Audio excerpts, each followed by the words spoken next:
We are here with Jim Fox, currently the television analyst for the Los Angeles Kings, and as much as we'd love to talk about hockey, the Rotary Club won't let me. So what we're talking about today is the Kings Care Foundation and the Kings' efforts in the community, because that's what Rotary clubs do, and there may even be ways, we hope, that we can find a way to work together and try to be one of your go-to partners out in the San Fernando Valley, Burbank, and Glendale. But my first question for you is, you played over a 10-year period, you played for the Los Angeles Kings, still the 8th leading scorer in the history of the team, and in your about your third season from the end, the Kings established as among their postseason awards a community service award, and you were the first winner of that award. So following that, when you retired from active play, you became the Kings Director of Community Relations, and I think you might have been the first to hold that title. How did that come about after you retired? It came about probably because of things I was discussing when I was playing the game and just talking. I remember sitting in Culver City Ice Rink where we used to practice, and after practice talking with another teammate, Phil Sykes. And this is pre-Gretzky, so we're trying to get some type of footprint into our community here. Every other team had a golf tournament. Every other team had a fundraiser. We didn't. And we were just talking amongst ourselves. So maybe someone heard that. And then when it became time, and when I ended up, before I actually became Director of Community Relations, I missed a full season due to injury. I was still coming back to play. That was my plan. During that time off, I knew the doctor told me that I could not play that year. I would have to take a full season off. So I went to the Kings and said, can I work in the Community Relations Department, or can I go upstairs? And this is Gretzky's first year. So now we need it. There's so many different impacts that Wayne Gretzky has had on our franchise. That was one of them. We became attractive now to community groups. We became a way in which we could reach out and help, and that was different than what had happened in the past. So I asked them if I could just, I'm going to be going to therapy every day, physical therapy, but I wanted to help somewhere else, and that's where it became formalized. They had a gentleman who was the travel coordinator. His name was Ron Munez. He's passed away now. But he did have kind of when Wayne came, they kind of gave him the title of Community Relations also, but he had so many things going on, he couldn't focus on that, and I came in to just help, and that's kind of how it started. Yeah, it's everyone is looking for some way to stay connected to what they were doing once they retired from playing.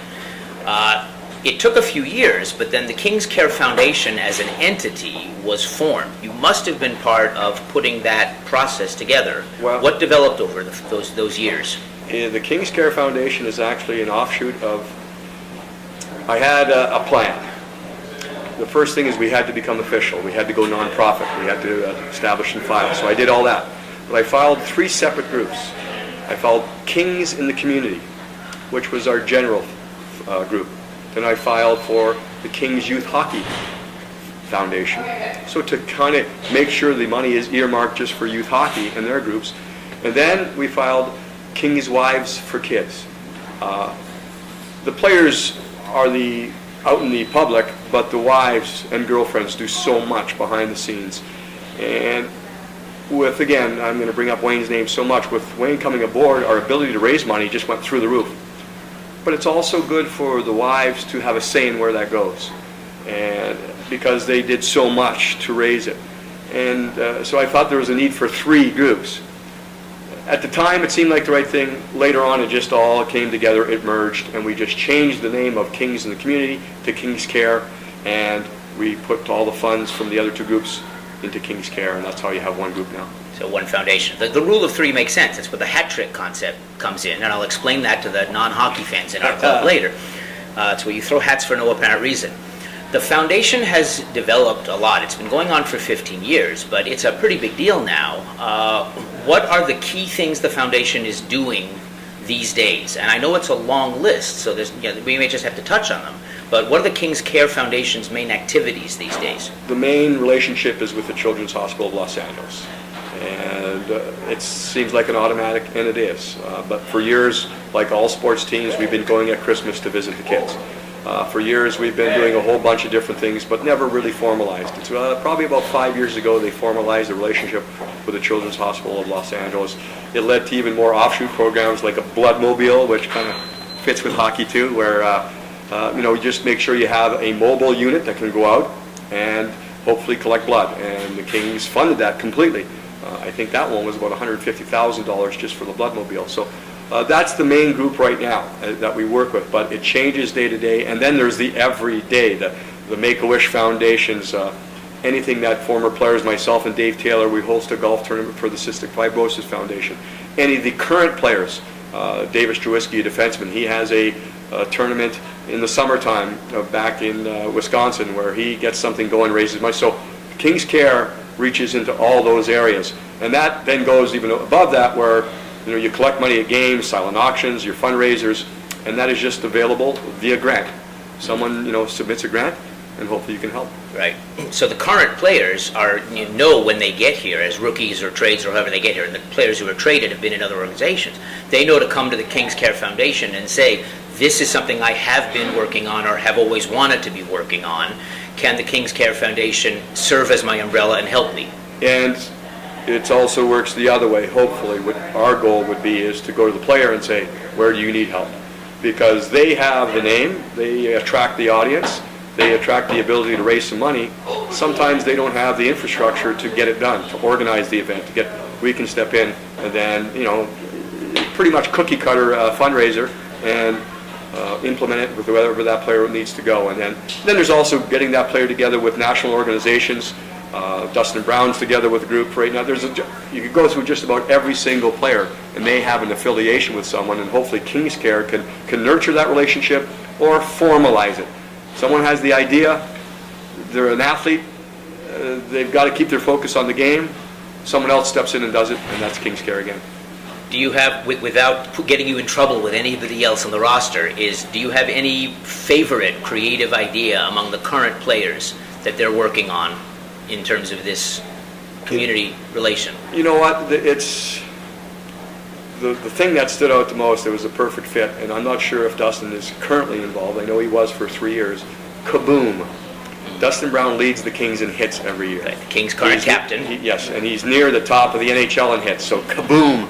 Well, Kaboom, what they do is they help to build playgrounds in areas that don't necessarily have the funds to have those playgrounds, and they want those playgrounds near schools. So the kids can go right from the school, right to the playground, and have a recreational athletic ability to do. So Dustin became involved. He started donating his own money per hit. Every hit he gave a certain amount, $500 towards. So then all of a sudden, every year, we would go to a different location, and in one day, build a playground. Kaboom would set it up, along with the local group, whatever it was a Boys and Girls Club, whatever it was, everyone would come together, and believe me, in one day there would be a empty field, and at the end of the day, about 12 hours later, all the guys would come, all the players would come, the wives would come, front office would come, the Kings would give everyone the day off, we'd go, and at the end of the day you have a playground. Which I love to hear that, because that's exactly the kind of things that Rotary clubs all over the world do. It's a little tougher in a metropolitan area like Los Angeles, but then again, you've got the background, the umbrella, and you've got a lot of free labor of guys who tend to work out a lot and can build things like this. And again, the Kings, and it's just a commitment of the organization as a whole. They have days where they set aside, probably 4 to 5 times a year, where with the permission of your supervisor, which goes without saying, you get it. Everyone, front office people, the people who are selling tickets, everyone comes together along with the players. And it might be building a playground, it might be going down to the beach and cleaning up the beach. There's a lot of different things, but I think it's just a good thing that the Kings and AEG, the parent group, puts a little bit of focus on that priority to make sure we are out there helping. And some people can donate money, like a sports organization or even a Dustin Brown, and some people can roll up their sleeves and help with stuff like this, which is makes it a lot of fun for the hands-on stuff. And it's part of the business end of the charitable industry, in that we've got to get the people out there to be seen. And we'd like to get the coverage, because that coverage ends up somewhere that might not. A person would come nowhere near buying a hockey ticket to come to a game, so they might not know this is going on. But we kind of go to them. They might see it on the 6 o'clock, 11 o'clock news, and they say, okay, we'll check that out next time. We'll go down to that shelter. We'll go down to that playground. We'll go down and see that. And it just helps grow. We had an executive that used to work here, and again, the charitable groups are there, and we're King's Care, but it's a business too. So you've got to find a way to promote yourself. because the way you promote yourself only allows you to bring in more money, which then allows you to give that money back to the community. And he would say it perfectly. You come up with the event, you organize it, tell the world. Tell the world that it's happening, and that'll just increase your chances of raising more money. You just tripped and fell into being the spokesperson for Rotary International's public image efforts, because we forget to do that more often than not. It's tough. You don't ever want to be seen as patting yourself on the back. But the bottom line factor is the more people that find out, the more people are going to help you. And then, we need the funds. Everyone needs the funds to get it going, King's Care included. Yeah. And we just want to reach out and go into those areas that we may not have touched. If we can get a camera there, someone finds out about it. And not to get rich, to raise the money to be able to donate It to just goes somebody right who back needs out. It just goes right back out. Right. But that's part of the whole thing where you know what? King's Care really doesn't have a promotional wing. They have so many people doing so much and working every day, every minute. And that's where I've been through it, and I know the current staff is through it. It's not 9 to 5. It is long hours, long days, game nights through the game. So you're there from 9 till midnight. I mean, it's long, long days, but the benefits are there too. You know you're helping people. Oh, no question. Which is what matters. I think I might have seen on the King's website, connected to King's Care, there's a reading program, a literacy program going on. What's the group doing with that? Just the schools. You go into schools, you go to libraries, and you just have an athlete read to kids. Again, does that 15-minute appearance teach someone how to read or read better? No. But it brings awareness that we have to help as much as possible. We can provide a mentor, we can provide a tutor, we can just maybe encourage someone else or bring them to the fact to say, you know what, I'm going to get involved, I'm going to volunteer. And again, it's just about bringing awareness to it. So that's another. I tend to have a strong feeling about anything educational. We all strive, especially in California, to make sure our grade levels are as high as possible, and the teachers, but we want to, it's good every once in a while to give them something that's not in the curriculum, something that's extra, something that and maybe it's a little bit more fun, but if it's educational at the same time, I'm behind it. I remember years ago in my childhood, there was a paperback book that went out that was hockey teaching math skills. Yes.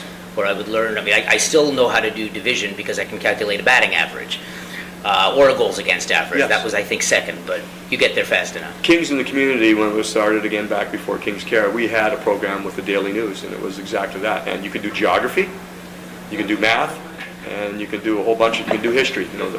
The geography is, okay, the Kings are traveling to Detroit. Where's Detroit? Figure it out, boom. And they could only find that stuff out by the headline in the paper. The headline in the paper next day would be a story originating from Detroit. And you would make your program fit what's in the newspaper the next day. So the Daily News gets what they need, we get what I need, we get what the King's Care needs, and the kids and the people trying to learn get just a different way to learn geography, math, reading, that type of stuff. Yeah, I'm imagining the geography scale would be bigger now. What exactly is a Slovenia, and how do I get there? That's right. And it's global. That's they're calling from Slovenia right now. Exactly. They knew we were on, so they're going to call. But no, it is global now. That's a good point. The NBA is global. The NHL's been global probably before the NBA. NFL, not as much. Major League Baseball, but it's more North American. Although now the Asian countries are starting with Japan and Korea and things of that sort. But that's a good point. You can go around the world. And it's why we keep sending NHL teams to start the season in Europe and come back with jet lag for a week and a half. Is there Zamboni lag? Does that concept exist? I've never heard of it, but I know that they're doing a lot of intricate studies nowadays on a lot of different medical reasons. So maybe the Zamboni has some. I know the old fumes that used to be emitted from the Zamboni at Culver City when we used to practice.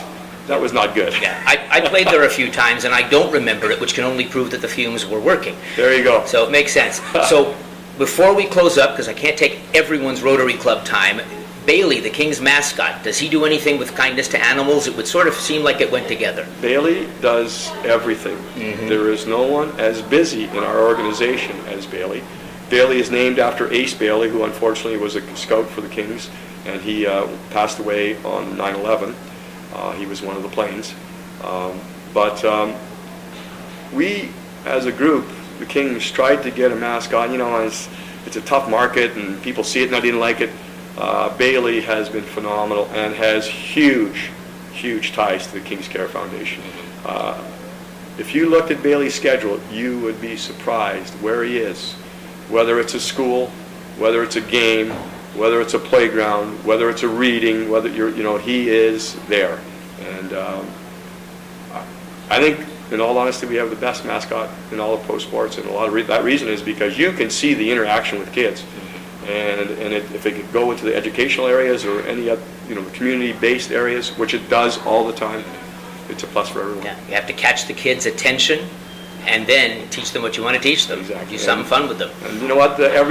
Most every franchise has a mascot, but I've seen the way the kids just swarm around Bailey, and it goes a long way. And does Bailey read to puppies at obedience school too? That would be a good learning experience. We're not going to. They don't allow Bailey. Bailey's a lion, so we don't allow them around puppies. No. They don't get along that well.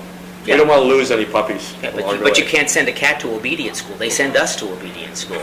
Yes. Nobody's perfect. Would love to talk more about this, but I hope we can find ways for Rotary all over the world and the community to work together with organizations like the King's Care Foundation and with the King's Care Foundation. So for your time today, Jim Fox, Los Angeles Kings, thank you for being here with us. No, my pleasure. Anytime. Thank you. And we obviously appreciate everything Rotary does. And I've spoken to many of the groups over the years, and it's something that we all work together to help out. Thank you, Jim.